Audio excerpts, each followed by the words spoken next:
നമ്മുടെ നാട്ടിൽ വിവാഹ തട്ടിപ്പ് നടത്തി പണവുമായി മുങ്ങുന്ന ഒട്ടേറെ ബിരുദന്മാരെ കണ്ടിട്ടുണ്ട്.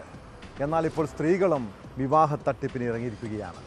പത്തനംതിട്ടയിൽ മാട്രിമോണിയൽ പരസ്യം നൽകി ലക്ഷങ്ങൾ തട്ടിയെടുത്ത ഒരമ്മയും മകളുമുണ്ട്. ഒരു കുട്ടിയുടെ അമ്മയായ യുവതിയും അവരുടെ മാതാവും ചേർന്നാണ് തട്ടിപ്പ് നടത്തിയത്. കല്യാണാലോചനയുമായി എത്തിയ യുവാവിനെ കബളിപ്പിച്ച് പണം തട്ടിയതിന് 2 പേർക്കെതിരെ പോലീസ് കേസെടുത്തു. പന്തളം സ്വദേശിനി ദേവിക ആർ നായർ, അമ്മ ശ്രീലേഖ എന്നിവർ സമാനമായ രീതിയിൽ കൂടുതൽ പേരെ കബളിപ്പിച്ചിട്ടുണ്ടെന്നാണ് വിവരം.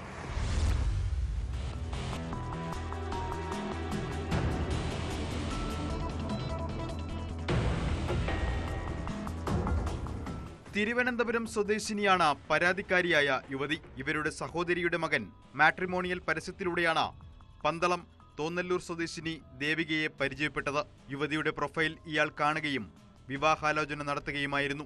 തുടർന്ന് ഇവരുടെ വിശ്വാസവും താൽപര്യവും ആർജിച്ച ശേഷം യുവതിയുടെ അമ്മ ക്യാൻസർ രോഗിയാണെന്നും മറ്റും യുവാവിനെയും അമ്മയെയും വിശ്വസിപ്പിച്ചു. ആശുപത്രിയിൽ അടയ്ക്കാനാണെന്ന് പറഞ്ഞ് 1,76,500 രൂപ ഇവരിൽ നിന്നും പലതവണയായി കൈപ്പറ്റി. പിന്നീട് 57,500 രൂപ ബാങ്ക് അക്കൗണ്ട് വഴി തിരികെ നൽകി. ബാക്കി തുകയായ 1,18,950 രൂപ തിരിച്ചു കൊടുത്തില്ല എന്നാണ് പരാതി. പിന്നീടാണ് യുവാവിനെ ദേവിക പറ്റിച്ചതാണെന്നും ഇവർ വിവാഹിതയും ഒരു കുട്ടിയുടെ അമ്മയുമാണെന്നും യുവാവിനും കുടുംബത്തിനും വ്യക്തമായത്.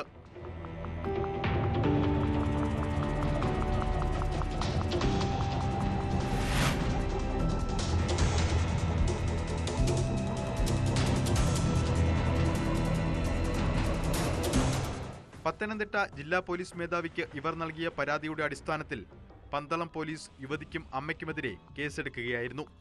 ഈ വർഷം ജനുവരി 1-നും മെയ് 29-നും ഇടയിലാണ് തട്ടിപ്പ് നടന്നത്. പ്രതികളെ കസ്റ്റഡിയിലെടുത്ത് ഇൻസ്പെക്ടർ TD പ്രതീഷിന്റെ നേതൃത്വത്തിൽ വിശദമായി ചോദ്യം ചെയ്തു. കേസിൽ അന്വേഷണം തുടരുകയാണെന്നും കൂടുതൽ പേർ തട്ടിപ്പിനിരയായിട്ടുണ്ടോ എന്ന് സംശയമുണ്ടെന്നും പോലീസ് പറഞ്ഞു.